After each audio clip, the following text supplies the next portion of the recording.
Bonjour, je m'appelle Raphaël Romande et vous écoutez Hors Texte, le podcast d'actualité de La Voix du Nord. L'enduro, aujourd'hui, personne n'oserait l'inventer. Voilà ce que déclaraient les organisateurs de l'événement il y a 10 ans. Imaginez une plage immense, celle de la très chic station du Touquet, et chaque hiver, des milliers de cylindrés lancés à l'assaut de la plage. Depuis un demi-siècle, cette course de moto sur sable, devenue Enduropal du Touquet, est considérée comme la plus grande épreuve de son genre au monde. Chaque année, elle fait vibrer des milliers de motards et des centaines de milliers de spectateurs. Mais l'enduro alimente aussi les passions et les controverses. Il y a 20 ans, la course a même failli disparaître. Pour les 50 ans de cet événement mythique qui se déroule le week-end des 13, 14 et 15 février, on va se replonger dans ses racines. Comment l'enduro a construit son succès, comment il a su s'adapter et ce que son avenir dit du Touquet, du sport mécanique et de la société. On en parle avec Sylvain Liron, journaliste au service des sports de La Voix du Nord, spécialiste du littoral et grand connaisseur de cette course mythique. Bonjour Sylvain. Bonjour Raphaël. Pour commencer, parce que tout le monde n'a pas toujours vécu l'enduro, comment est-ce que tu résumerais la course ? L'Enduropal, c'est d'abord une fête et un spectacle. S'il y a entre 300 000 et 500 000 spectateurs tous les ans qui se déplacent au Touquet, c'est pas uniquement pour voir des motos tourner en rond, je pense. C'est toute une ambiance, c'est toute une communauté, car la moto est une communauté très importante, très passionnée par ces événements.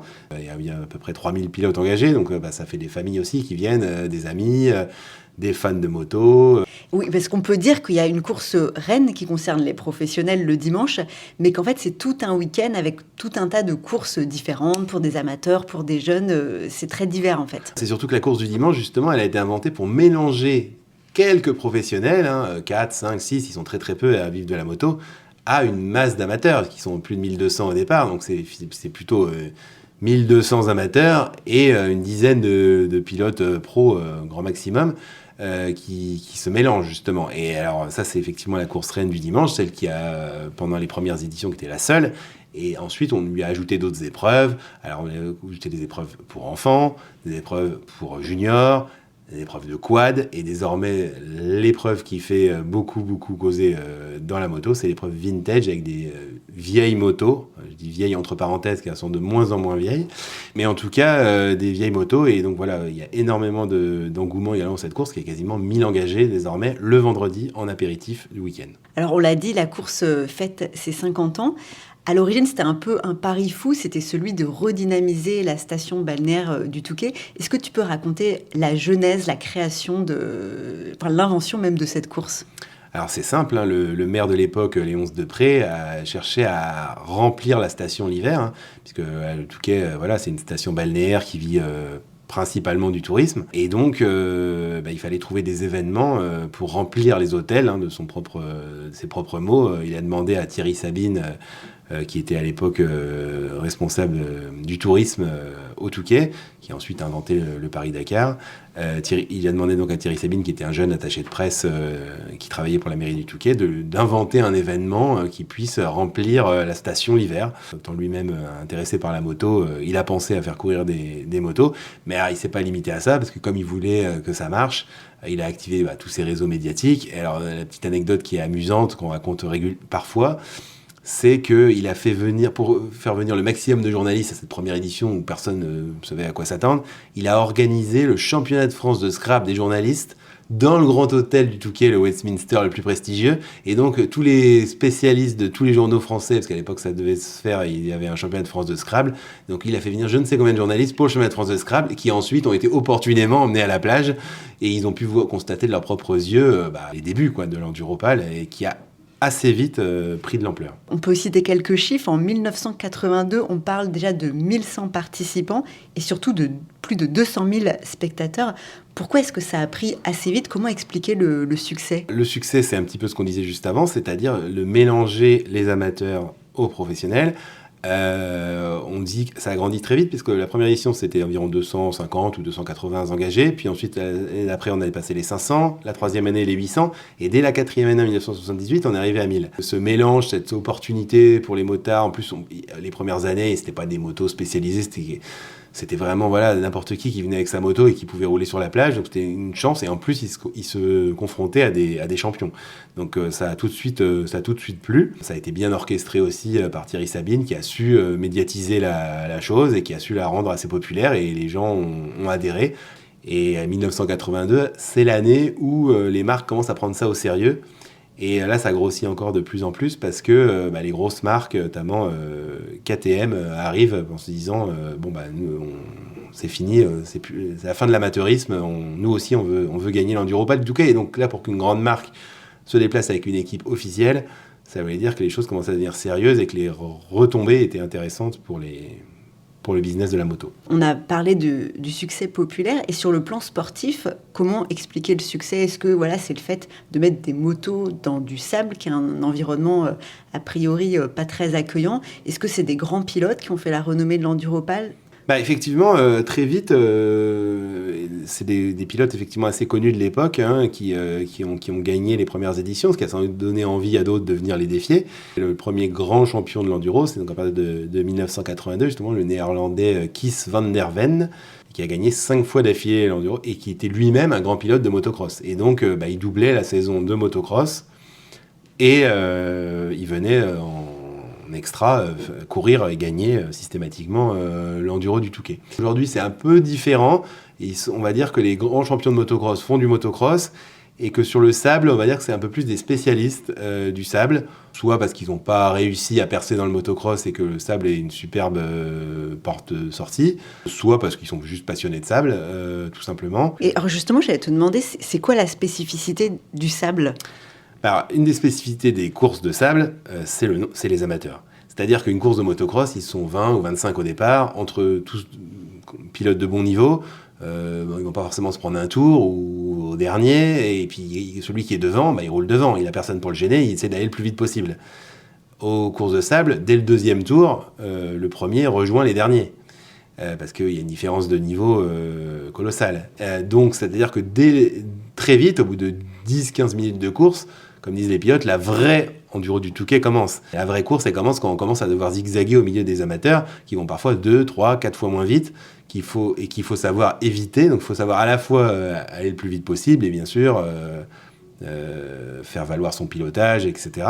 Mais tout en zigzagant et en évitant et en ne percutant pas, parce que c'est dangereux pour celui qui sera percuté, et de deux, si on tombe, soit on peut se faire mal, soit on peut perdre du temps, soit on peut endommager la moto, bien sûr. Donc il faut réussir à aller vite, tout en évitant la myriade d'amateurs, et quand il y en a 1200 sur la piste, ça fait beaucoup. Et puis, surtout, la difficulté, c'est qu'il n'y a pas un sable qui se ressemble. C'est-à-dire que le sable de Lone Plage, où les pilotes s'entraînent, n'est pas du tout le sable du Touquet. Le sable du Touquet n'est pas le sable d'Osgore. Le sable du Touquet est quasiment, on va dire, souvent un peu vu comme parfait, quoi. C'est vraiment celui sur lequel préfèrent les pilotes. Mais pour s'entraîner, on ne peut pas s'entraîner sur la plage, bien entendu. Donc on doit s'entraîner sur un sable, mais qui n'est pas exactement le même que sur lequel on va faire la course. Donc ça fait aussi partie de la difficulté. Et alors, toi, Sylvain, ça fait des années que tu couvres l'enduro pour La Voie du Nord. À quoi est-ce que tu as accès ? C'est quoi les grands défis de tes week-ends quand arrive l'Enduropal ? Alors, le sport moto est assez ouvert sur l'extérieur, on va dire. Déjà, rien que le fait qu'ils participent à une course, avec même une course de préparation, il va y avoir 600 personnes, ils sont mêlés aux amateurs, donc ils ne peuvent pas être prétentieux parce qu'ils sont dans la même course, et donc ils sont tous dans la même affaire. C'est pas comme un footballeur qui pourrait être hautain envers un joueur de district. Là, c'est pas la même chose, ils sont dans la même course. C'est un peu comme un marathon, finalement. Alors, moi, j'ai tendance à me mettre au bord, parce que quand même, on ressent quand même lors des passages, on ressent les pilotages, on ressent des choses, quoi.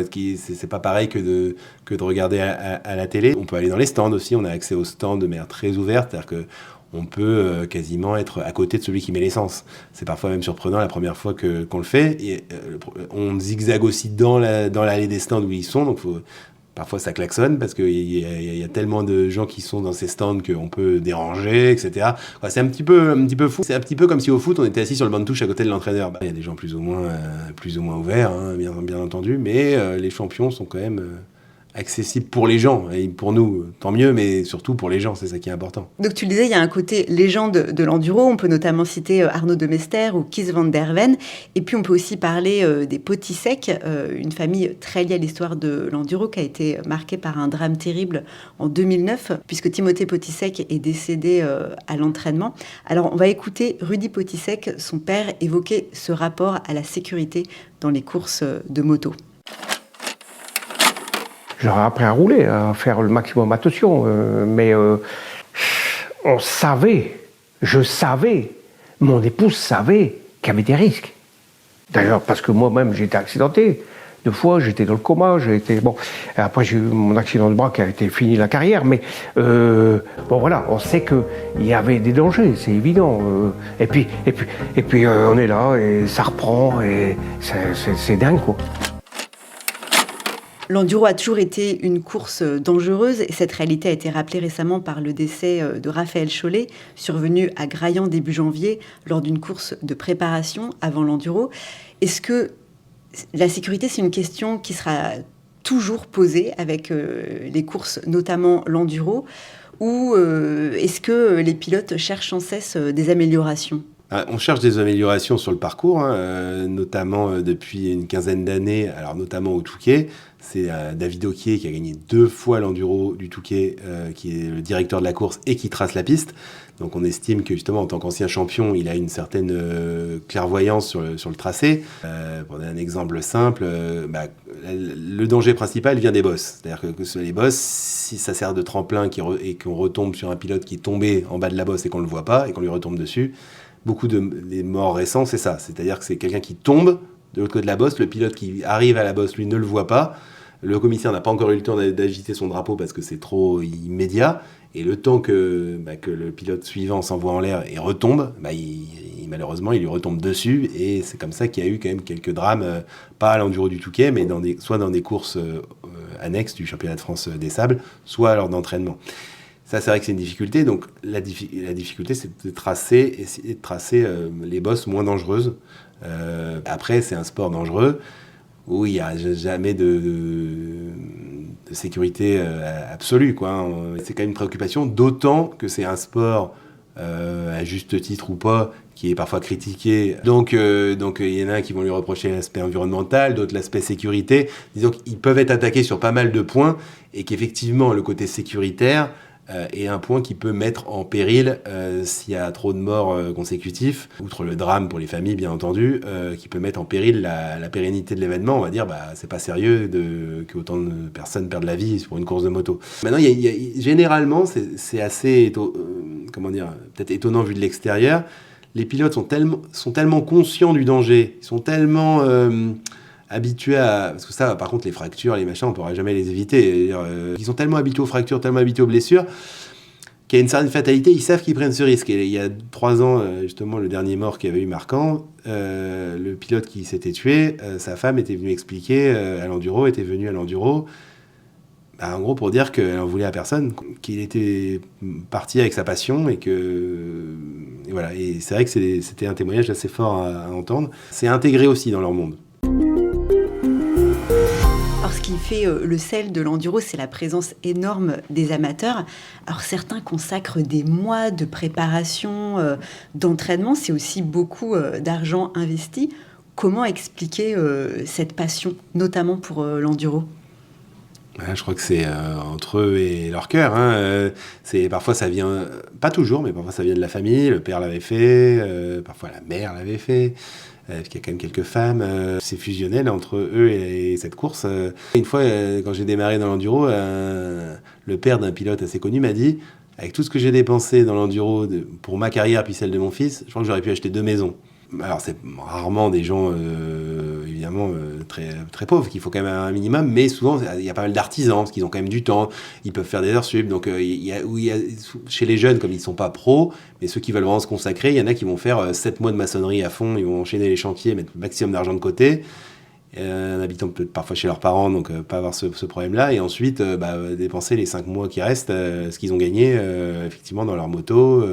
Par rapport aux amateurs, Pourquoi est-ce que l'enduro, c'est le grand rendez-vous incontournable ? Ça a vraiment pris beaucoup d'ampleur depuis 4-5 ans. Et désormais, toutes les courses font vraiment le plein. Et lors des engagements au championnat de France des sables, toutes les 300 places partent en quelques secondes. Et quand je dis secondes, c'est secondes. Il faut se connecter et avec une liste d'attente interminable et des dizaines de déçus, voire des centaines. Comme pour l'enduro du Touquet, où quand j'ai démarré moi le traitement de l'enduro en 2017, il fallait 3, 4, 5 jours pour remplir les 1200 places, ce qui est déjà très bien. Désormais, vu que les gens savent qu'elles vont être prises, tout le monde se connecte à l'ouverture. Et pareil, comme un concert de Beyoncé, en 10 minutes, les 1200 places sont parties. Le positif entraîne le positif, quoi. Le bon bouche à oreille. Les gens, avant, ils faisaient une course ou deux. Maintenant, ils se sont dit, tiens, je vais en tester une troisième. Finalement, c'est sympa, je vais faire tout le championnat. Ils se retrouvent, ils passent des week-ends ensemble aussi, les familles, etc. Et, le Touquet reste le phare absolu de ce championnat, et même du championnat du monde. Mais il n'est plus le seul. Désormais, d'ailleurs, c'est intéressant, on ne peut pas augmenter encore le nombre de pilotes sur la course pour des raisons de sécurité, parce qu'en fait, on calcule selon la taille de la piste, le nombre de kilomètres et la largeur. Par exemple, si la piste fait 15 km sur 5 mètres de large, on a le droit de mettre à peu près 1200, 1300 pilotes. Donc là, actuellement, si l'enduro a peut-être 3000 personnes qui veulent participer à la course principale, ils ne peuvent pas monter plus que 1200 ou 1250 actuels. C'est interdit par la loi parce que ça c'est trop dangereux. Ou alors, il faudrait que la piste aille jusqu'à Berck. Là, on pourrait, mais bon, ce serait pas très intéressant, ce serait tout droit. Alors, ce qui est très important aussi à l'enduro, c'est le public qui vient vraiment en masse. Et il y a toujours ce contraste entre une station assez huppée et une foule qui débarque au Touquet le week-end de l'enduro. Quel est le rapport entre la ville et cet événement ? Ça, c'est un sujet un peu tabou au Touquet. Alors, le maire, Daniel Fasquelle, dirait qu'il y a quelques années, les habitants du Touquet n'étaient pas très ravis. Parce que c'est vrai que c'était ce que la Voix du Nord avait appelé, et que le maire reprend régulièrement à son compte, le camp des barbares, où il y avait des campeurs partout, qui parfois découpaient les clôtures, faisaient des feux de bois avec pour se chauffer, et on disait que les Touquetois qui étaient restés pendant le week-end de l'enduro, restaient juste pour se cloîtrer chez eux et protéger leur maison des pillards. Même si c'est un petit peu exagéré, c'était pas totalement faux. Cette population et cette course ne correspond pas du tout à l'ADN du Touquet. Bien sûr, parmi les habitants, il y a quelques fans de sport mécanique, comme dans toutes les populations, mais disons que chez la personne lambda du Touquet, c'est pas forcément il est plutôt golf, équitation, calme que grosse moto, et de la même manière du public de la moto qui est très estimable, mais qui est pas forcément le public qui se mélange au Touquet et qui vient au Touquet d'habitude le reste de l'année. Aujourd'hui, alors le maire a beaucoup pacifié la chose, il a interdit tout camping, il n'y a plus de camping, c'est pacifié, c'est beaucoup moins désordonné, il se bat, il le répète largement pour la propreté. Il y a eu toute une gentrification un peu de l'enduro pour que ça soit beaucoup plus acceptable pour les gens. Et est-ce que ce contraste pourrait un jour menacer peut-être la course ? Ça reste aussi la plus grande course de moto du monde, et associer son nom à être numéro 1 mondial, il y a quand même quelque chose de flatteur pour la station. Le Touquet pourrait faire 100, probablement, mais c'est quand même un très gros boost hivernal auquel pas grand monde a envie de renoncer ou se mettre à dos ceux qui perdraient gros. Alors dans l'histoire de l'enduro, 50 ans d'histoire, il y a eu des menaces, des coups d'arrêt. Alors notamment en 2005, l'organisation a vacillé et la ville a carrément annoncé la fin de l'enduro. Alors c'était notamment à cause de recours d'associations écologistes et du poids financier aussi de l'organisation de l'événement. En 2 mots, qu'est-ce qui s'est passé à ce moment-là ? En fait, l'enduro appartenait, comme le Tour de France ou Paris-Roubaix, à Amaury Sport Organisation, donc, qu'on appelle souvent ASO, qui est la société d'organisation du groupe L'Équipe. Et face effectivement aux problématiques, aux recours aux environnementaux et toutes les problématiques qu'il y avait autour de l'enduro, ASO a décidé d'arrêter. ASO ne voulait plus prendre le risque d'organiser l'enduro, ils ont dit stop. Donc finalement, la mairie s'est retrouvée face au mur. Soit elle arrêtait l'enduro, soit elle reprenait la main. Et la mairie a choisi de reprendre la main. Et d'où le changement de nom, parce que la marque Enduro du Touquet appartenait à ASO. D'où le nom maintenant Enduropal du Touquet. La mairie a repris la main parce que ASO a abandonné. En 2006, c'est aussi l'abandon de la course dans les dunes. Parce que quand on voit les images d'archives, c'est assez fou. Est-ce que ça, c'est encore un peu un débat c'était mieux avant, dans les dunes, ou plus du tout ? Le débat, il existe chez les nostalgiques. Oui, ceux qui ont roulé dedans ou ceux qui ont regardé dedans regrettent de ne plus voir ça. Après, c'est pas un débat dans le sens qu'il n'y a aucune chance que ça revienne. C'est un non-sens écologique tel que même ceux qui le regrettent, enfin, parmi les gens raisonnables, parmi les organisateurs, même ceux qui le regretteraient n'auraient pas l'idée de le proposer. D'ailleurs, on a plutôt un recul, puisqu'il y a quelques années, on a interdit aux gens d'être au pied des dunes, entre Stella, qui est donc le bout du circuit, et le Touquet, ou en tout cas le Novotel, qui est à l'entrée du circuit en ville, on va dire. Et toute cette longue partie de dune, pour préserver la dune de tout piétinement, on a interdit le public. Donc c'est-à-dire qu'il y a une grande zone sans public. C'est une mairie de droite qui n'est pas spécialement pro-écologie, mais qui fait le boulot, et qui a conscience des enjeux, et surtout qui a conscience que sans faire le boulot sérieusement, sa course risquerait de recevoir un stop des autorités. Le grand changement, ça a été le déplacement de la course en elle-même sur la plage pour éviter le cordon dunaire. Donc. Et je pense que quelque part, ça a été aussi le moment où on a créé des zones de non-piétinement. Toute cette population qui est attirée par l'enduropale passer un petit peu n'importe comment dans les dunes, piétiner les zones à nichoirs, enfin bref, on n'est pas dans un événementiel de qualité environnementale exceptionnelle. On n'y arrivera jamais. Hein. Ça, je rappelle, c'est une course de moto. On vient d'entendre Dominique Godefroy, président du Parc naturel marin des estuaires Picard et de la mer d'Opale. Il était interviewé en 2023 au micro de Lisa Lasselin. Alors, tu en as déjà parlé longuement dans l'histoire de l'enduro. La critique environnementale est pas mal revenue. Est-ce que tu penses que peut-être que dans 5 ans, 10 ans, ça paraîtra aberrant de voir des motos pratiquer une course sur une plage? Ça, c'est difficile à dire, hein, c'est vraiment sociétal. Il y a 2 choses qui sont assez sûres avec l'écologie et l'enduro. Un, bien sûr, c'est un sujet sensible parce que les motards forcément font une activité qui, de fait, n'est pas spécialement écologique.